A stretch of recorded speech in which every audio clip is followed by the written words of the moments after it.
5 billion مسلمان ہوتے ہوئے ہم ایک مضبوط آواز ہی نہیں ہیں۔ تمہارا آج ایک ڈیلیگیشن کشمیر میں ہے یو اے ای کا، بتا رہا ہے کشمیریوں کو، کیا بتا رہا ہے کہ ہم یہ جینوسائیڈل ہندو انڈینز کے ساتھ کھڑے ہوئے ہیں، تمہارے پاس ظلم جو کر رہے ہیں، ٹیربل ٹیربل۔ 1.5 ارب مسلمان ہیں، 58 ممالک ہیں، 52 ممالک ہیں، اور انڈیا کے سامنے بے بس۔ ہم ہوسٹ کنٹری ہے، ہم کچھ کہہ نہیں سکتے، مگر اگر یہ کسی تھرڈ ملک میں ہوتا اور میں اس ڈیلیگیشن میں ہوتا یا لیڈ کرتا پاکستان ڈیلیگیشن کو، میں ضرور پوائنٹ آؤٹ کرتا کہ آپ کو کوئی اور وقت نہیں ملا۔ عامر صاحب، آپ کو کیا لگتا ہے یہ صرف ایک مذاق بن کے رہ گیا ہے؟ او آئی سی کا اس طرح اجلاس ہونا بھارت کو کوئی فرق نہیں پڑتا، وہ ہنستے ہوں گے کہ شاید آپ کیا سمجھتے ہیں او آئی سی اب کوئی ایسا کردار ادا کر سکتی ہے مقبوضہ کشمیر اور فلسطین کے لیے ان حالات میں؟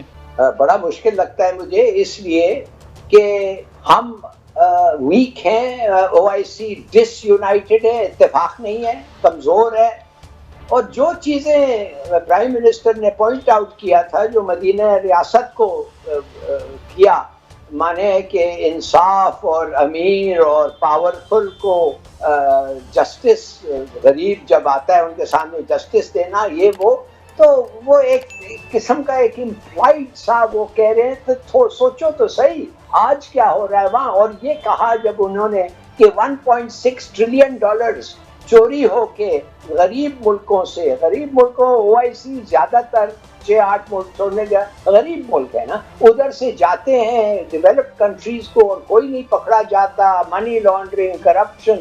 تو ایک لحاظ سے وہ کہہ رہے ہیں کہ جب تک یہ سب خامیاں آپ سے نکلتی نہیں ہے، آپ you can't aspire to be anything like جو ہمارے رسول اللہ صلی اللہ علیہ وسلم نے کہا تھا کہ ہونا چاہیے۔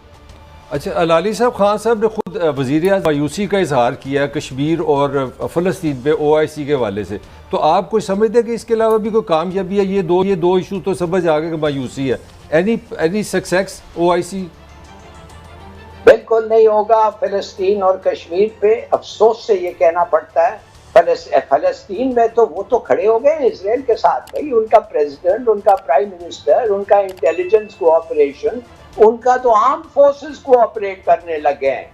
اور بلکہ میرا خیال ہے کسی وقت بھی جب جنگ چھڑ جائے ایران اور سعودی عربیہ کے درمیان، یا ایران یا اسرائیل کے درمیان، اسرائیلی ہوائی جہاز سعودی عربیہ سے اوور فلائی کر کے ایران کو بامب کریں گے۔ وہ تو ادھر تو میں کچھ نہیں دیکھتا۔ ریگارڈنگ کشمیر، میرے خیال میں یہ بڑی اچھی بات ہے جو ہمارے پرائم منسٹر نے سٹریس کیا ہے کہ آپ خدا کے بندے بنو، کشمیر میں کیا ہو رہا ہے انہوں نے پوائنٹ آؤٹ کیا ان کے تقریر میں۔ اور تمہارا آج ایک ڈیلیگیشن کشمیر میں ہے یو اے ای کا، بتا رہا ہے کشمیریوں کو، کیا بتا رہا ہے کہ ہم یہ جینوسائیڈل ہندو انڈینز کے ساتھ کھڑے ہوئے ہیں، تمہارے پاس ظلم جو کر رہے ہیں، ٹیربل ٹیربل۔ اور میں سمجھتا ہوں کہ چلیے ہم ہوسٹ کنٹری ہے، ہم کچھ کہہ نہیں سکتے، مگر اگر یہ کسی تھرڈ ملک میں ہوتا اور میں اس ڈیلیگیشن میں ہوتا یا لیڈ کرتا پاکستان ڈیلیگیشن کو، میں ضرور پوائنٹ آؤٹ کرتا کہ آپ کو کوئی اور وقت نہیں ملا۔ یہ بات انڈیا کے ساتھ سولیڈیرٹی دکھانا صرف وہی وقت تمہیں ملا کہ جب پاکستان کا یہ ہے اور اتنا ظلم ہو رہا ہے، اور مودی کے ڈسپنسیشن کے تحت۔ میرے خیال میں I am sorry, prime minister صاحب تو نہیں کہہ سکتے، مگر ود ان دی کنفائنز آف سمٹ، مانے کہ جب اور لوگ نہ ہو، پبلک نہ ہو، کیمرز نہ ہو، ضرور میرے خیال میں کسی طریقے سے ہم نے یہ سٹریس کرنا تھا کہ یہ ہمیں اچھا نہیں لگتا۔ 5 بلین مسلمان ہوتے ہوئے ہم ایک مضبوط آواز ہی نہیں ہیں۔ یہاں پر او آئی سی جو ہے وہ کشمیر کے حق میں میرے خیال سے ہزاروں کے حساب سے قراردادیں پاس کر چکی ہوئی ہے، پیلسٹائن کے حوالے سے ہزاروں کے حساب سے قراردادیں پاس کر چکی ہوئی ہے، اب بھی قرارداد پاس کر دی ہے۔ ان قراردادوں کی کیا حیثیت ہے؟ دیوار پہ لکھے الفاظ کی کیا حیثیت ہے جب تک اس پہ عمل درآمد نہ ہو؟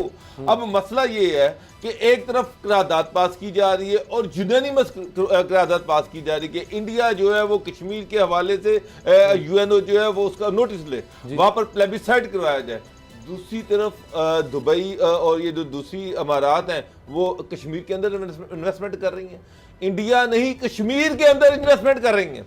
पैलेस्टाइन के को उन्होंने मान लिया, इसराइल को उन्होंने उसके साथ सफारती ताल्लुकात स्टार्ट कर दिए। दिफाई और ताल्लुकात। ओआईसी जो है वो बेबस होकर बैठी हुई है और सारे देख रहे हैं कि जो चीजें नहीं होनी चाहिए थी वो हो रही हैं। एक स्टेप आगे जाया जा रहा है। इंडिया के हवाले से तमाम अरब ममालिक जो है उनकी अरबों रुपए की वहां पर इन्वेस्टमेंट्स हैं।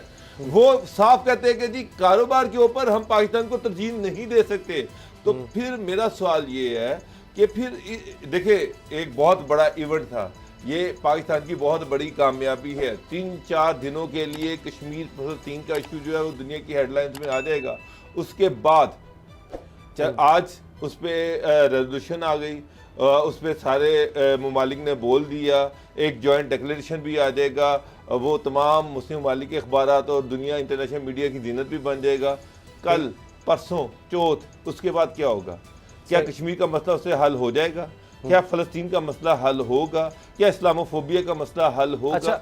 उसामा साहब इसके लिए प्राइम मिनिस्टर सही कह रहे हैं कि इसके लिए जब तक कोई कंक्रीट जॉइंट स्ट्रेटजी नहीं बनेगी ये मिसाइल हल नहीं होंगे। 1.5 अरब मुसलमानों की आवाज अनहर्ड ही जाएगी, उसको कोई तवज्जो नहीं देगा जब तक आपको प्रैक्टिकल नहीं करेंगे। 1.5 अरब मुसलमान हैं, 58 ममालिक हैं, 52 ममालिक हैं और इंडिया के सामने बेबस है, अभी तो इसराइल के सामने बेबस है। अच्छा गुलाम साहब, आपको क्या लगता है ये सिर्फ एक मजाक बन के रह गया है? ओआईसी का इस तरह इजलास होना, अगर इसराइल को भारत को कोई फर्क नहीं पड़ता, वो हंसते होंगे कि अच्छा करारदाद ये है ना, बात की हो रही है, या ये परसेप्शन आज की दुनिया में कोई मानी रखता है कि फिर इससे लोगों की एक राय आमा बनती है, उससे कोई प्रेशर क्रिएट होता है? हमने बायकॉट भी होते देखा है भारतीय प्रोडक्ट्स का, और क्या ये 57 ममालिक मिलकर एक दूसरे पर डिपेंड करते हुए नहीं आगे बढ़ सकते? शायद ये भारत पर ज्यादा डिपेंड करते हैं। जिस तरह हमने देखा मलेशिया ने कुछ कहा तो उन्होंने कहा जी हम आपका तेल लेना ही बंद कर देंगे। 1.25 अरब की आबादी है, उनको मसला हो गया। तो हर मुल्क के अपने मफादात हैं, इकोनॉमिक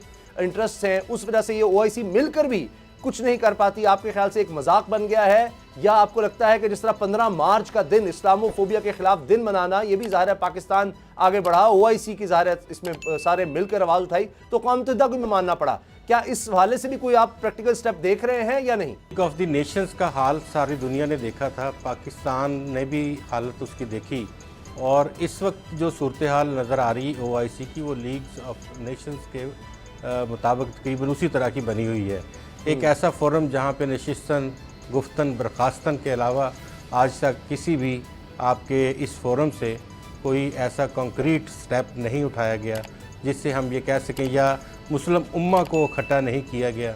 ये एक तरह से इकट्ठा हो जाना और एक दिन, 1.5 दिन, 2 दिन बैठना, उसके बाद अपने अपने घरों को चला जाना, फिर वहाँ पे जाके किसी को मुस्लिम उम्मा की फ़िक्र नहीं, और ना ही कोई ऐसी जो कंजक्टिव पॉलिसी है ऐसी जो तरतीब के साथ बनाई जाए कि मुस्लिम ममालिक उस पॉलिसी को आगे लेकर चलें, ऐसा आज तक कभी भी देखने में नहीं आया।